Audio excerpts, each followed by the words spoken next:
Croire, c'est ne pas voir. Ouais. Quand je crois, j'ai commencé à mettre un voile sur voir. J'ai créé une... Il n'y a rien de mal d'ailleurs avec croire, mais c'est une expérience. J'ai commencé à figer voir dans une perspective particulière, dans un angle particulier, dans un point de vue, une perspective.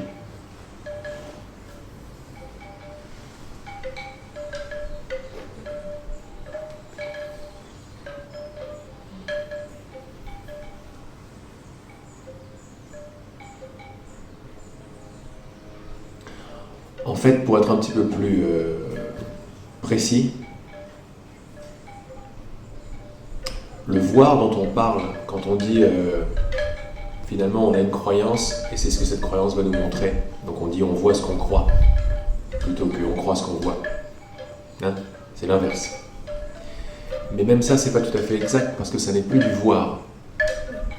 Ça s'appelle vraiment percevoir en fait.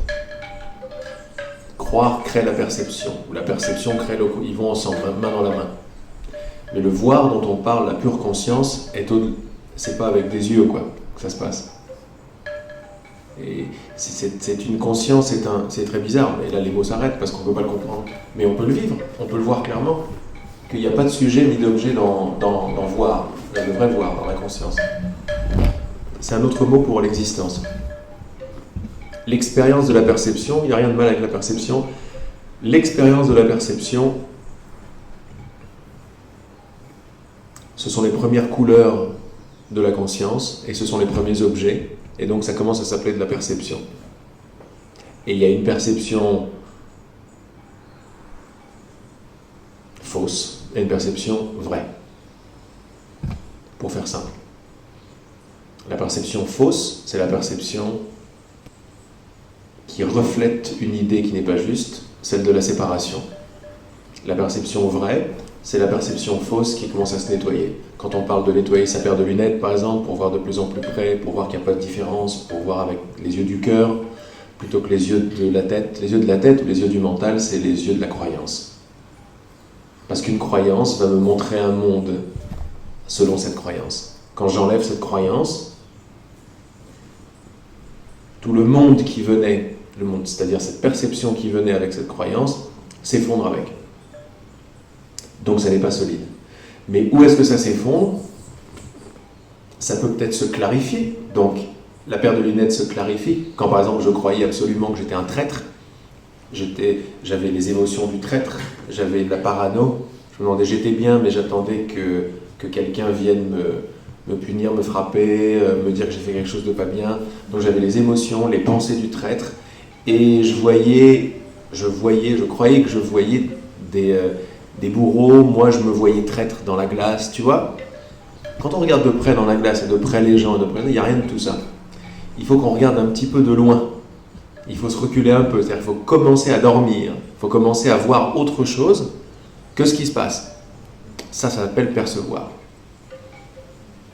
Mais quand j'arrête de croire à la traîtrise, que la traîtrise est quelque chose de possible, quand ce truc, je le vois sous tous les angles différents et je m'aperçois que c'est absolument pas vrai. C'est une notion qui n'est pas reflétée dans la nature. La traîtrise, ça n'existe pas. C'est une notion psychologique, quoi.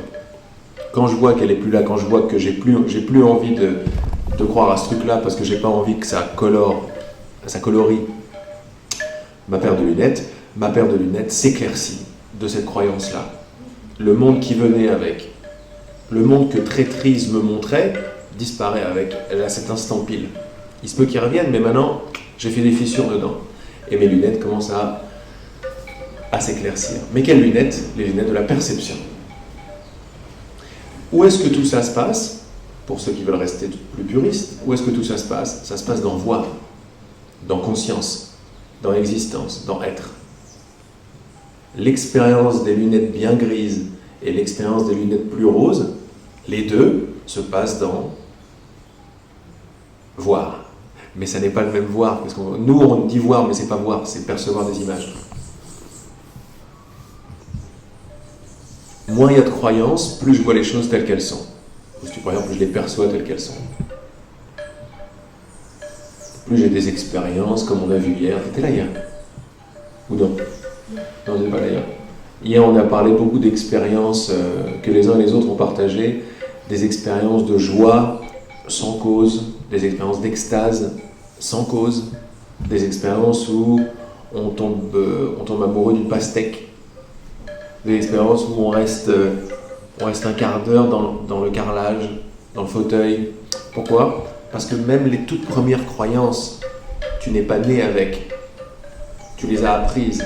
Donc c'est pas de l'inné. Il fallait apprendre que c'était un fauteuil. Rien de mal. Mais si j'apprends que c'est un fauteuil et après je l'appelle fauteuil, j'ai pris, comme je dis souvent, le mot pour la chose. Et la chose, je ne sais plus ce qu'elle est en fait. J'ai cru que c'était un fauteuil. Ce que je ne sais pas, c'est que quand je crois que ma définition est réelle, quand la description est la vérité, c'est très fin, mais c'est énorme de voir ça. Alors ce que j'ai fait, j'ai séparé cette chose de son environnement, du tout. J'ai commencé à classifier, tac, tac, tac, tac, et tout mon monde, psychologiquement, de façon illusoire, ou de façon optionnelle, plutôt, même si illusion, c'est pas un mot qui vous plaît, devient séparé, distinct, tout soit des formes distinctes. Mais quand j'abandonne un petit peu mon envie de comprendre, quand je respire un peu, quand je prends du temps pour moi, quand je regarde les choses telles qu'elles sont, il n'y a pas marqué traîtrise, c'est un truc que j'ai rajouté, il n'y a pas marqué fauteuil non plus là-dessus. Quand je fais ça, qu'est-ce que je fais ?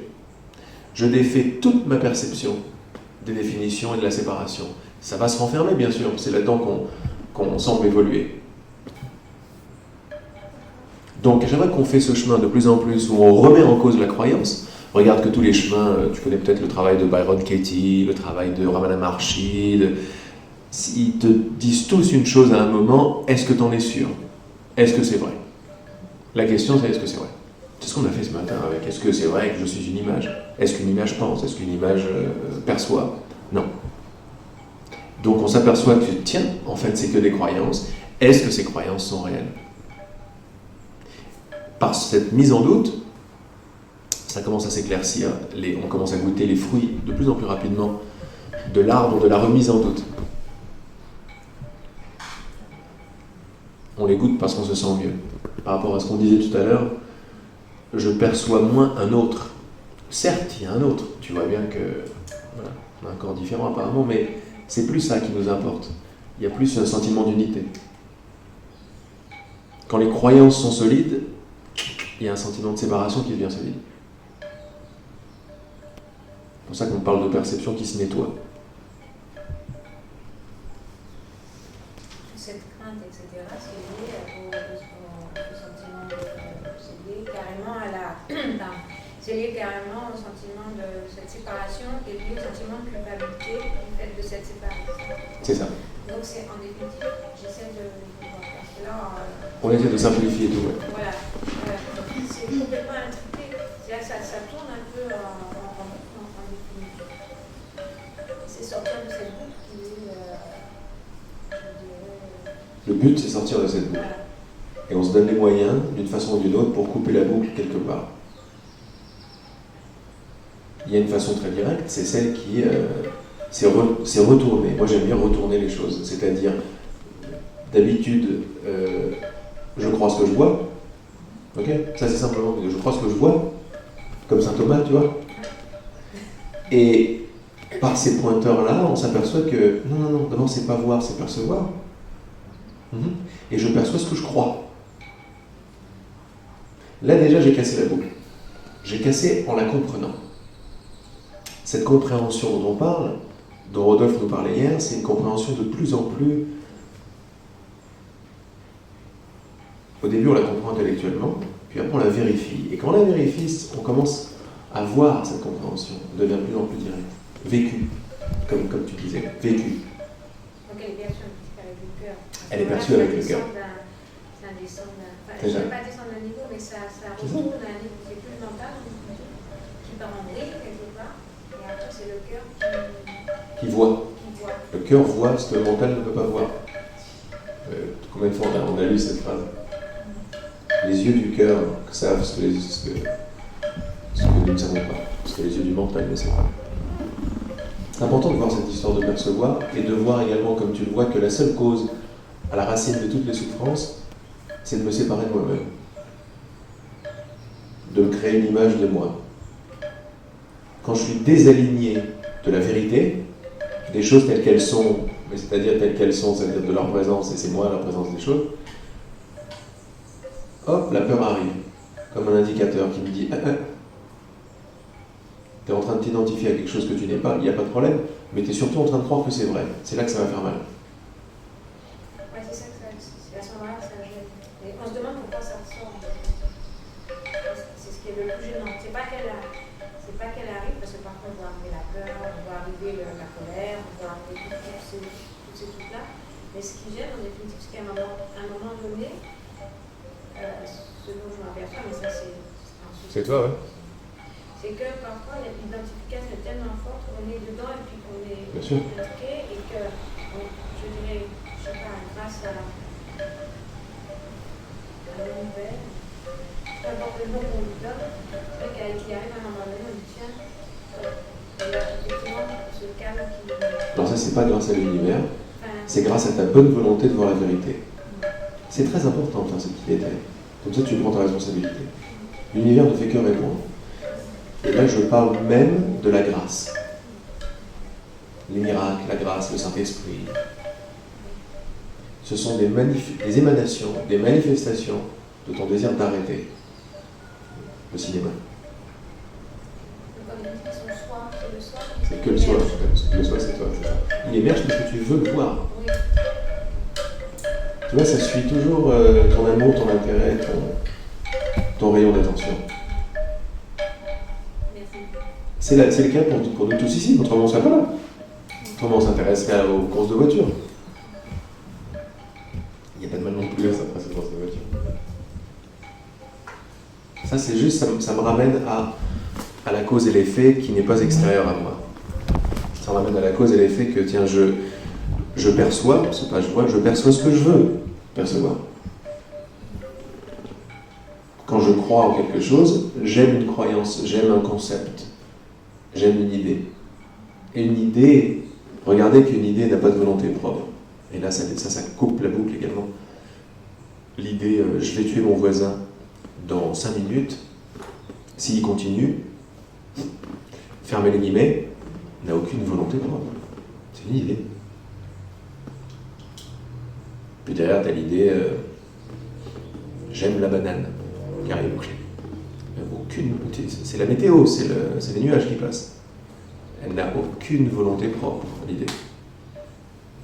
Toute la force d'une idée, c'est ma fascination pour elle.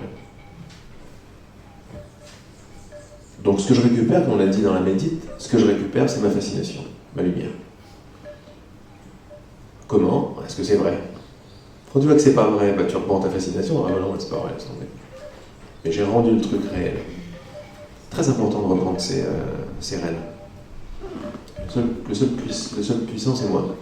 Tu veux parler avec ça ou... Ouais. Je suis coincé derrière mon truc.